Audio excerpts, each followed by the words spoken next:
3, marketing is how you deliver your brand message at scale across board platforms.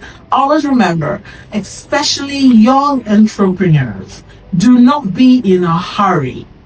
Do not compare yourself with others. Get motivated by others. Be inspired by what others are doing. Be inspired by others you want to be like, but do not compare yourself. Begin with what's available to you and walk at your pace. There's time for everyone and everything. You will get there. Be patient and keep grinding.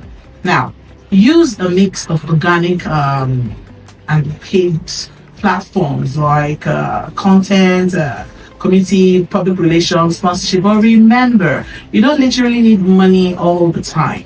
We'll get to the part of talking about building relationships and how you can leverage on that. So stick with me. Leverage on testimonials, reviews, results. I'm going to share an experience of mine or put some experiences together at the end of this segment at my Confessions with Schola. So please stick with me, right?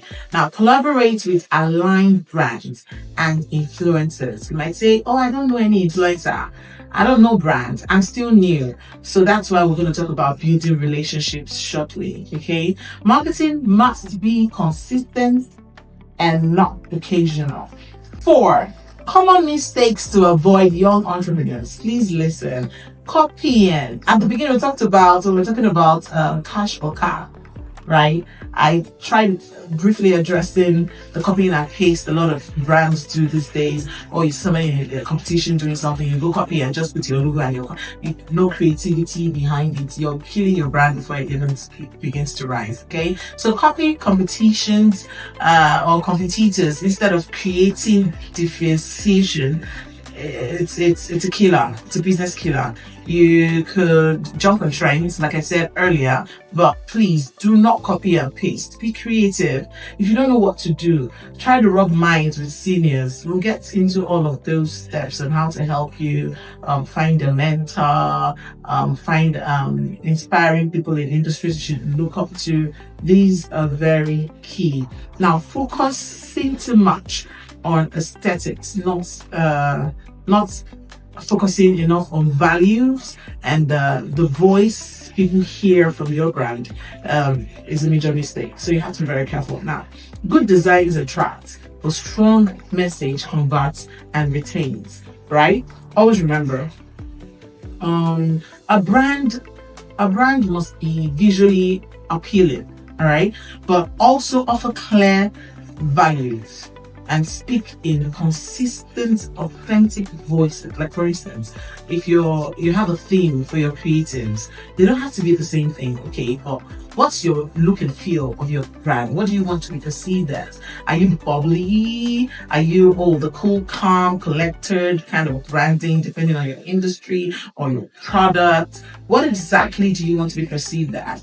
Okay, so bottom line, a brand must be visually appealing, but also offer clear values and speak in a consistent, authentic voice that resonates with the target audience.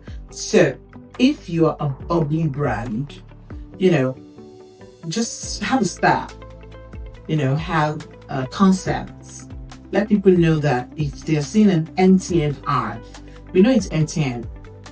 When we see a GTR, we know it's GTB. When you see a Nivea R, you know it's Nivea. So make sure your brand has a brand style. That's even before we see the logo. At the beginning, we could even tell and say, oh, this is this brand.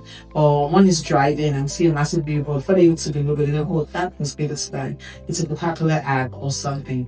Always remember, if you must take anything out of this episode, remember, brand smart, like we've discussed. Market consistently. You must keep grinding, keep marketing. In your sleep, if they wake you up, you should be able to market your brand. Grow intentionally.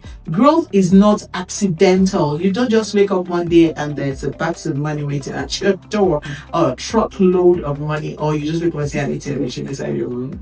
It has to be intentional and planned. Okay, so one of my favorite parts, Schola's confession. Okay, so remember how I mentioned that at Scholars Confession, I'll share an experience with you.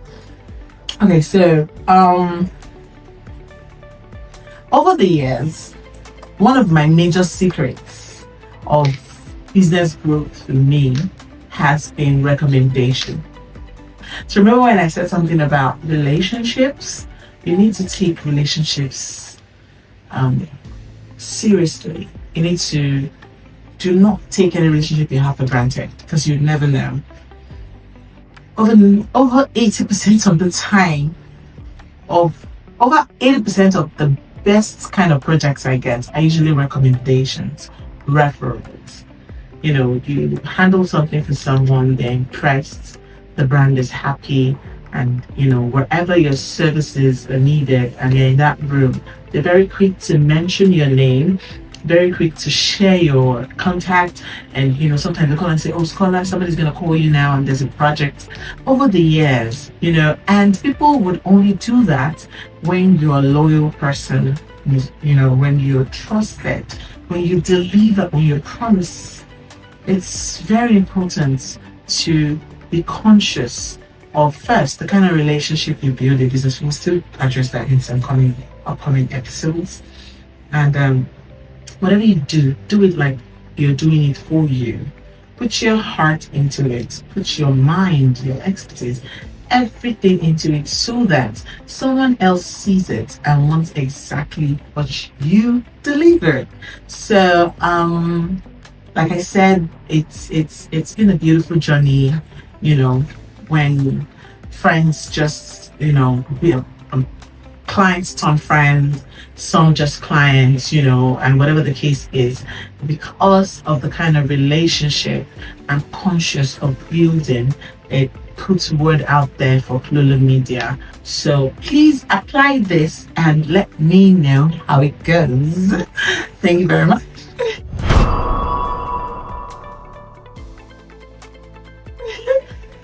Anyway, so today's episode has come to an end.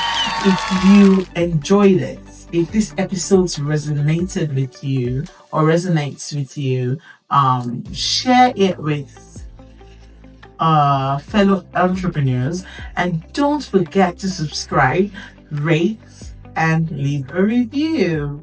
All right, and until the next episode of Wealth Ways with Scholar, where we ride on the tides of wealth, keep writing and be purposeful. Toodles!